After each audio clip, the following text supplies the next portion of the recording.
టికెట్లు ఇచ్చారు.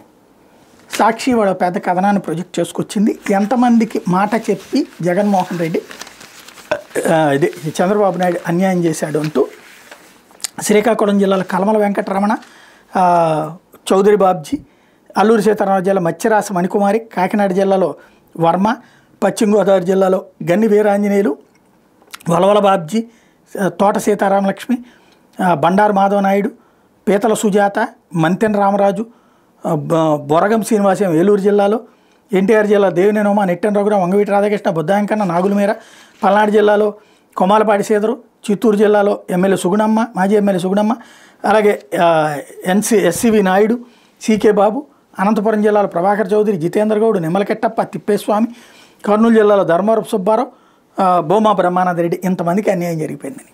కానీ ఒక్కళ్ళు కూడా వ్యతిరేకించలేదు. చూడండి, బుద్ధాంకన్న ఏమన్నాడు, మా దేవుడు అని చెప్పాడు.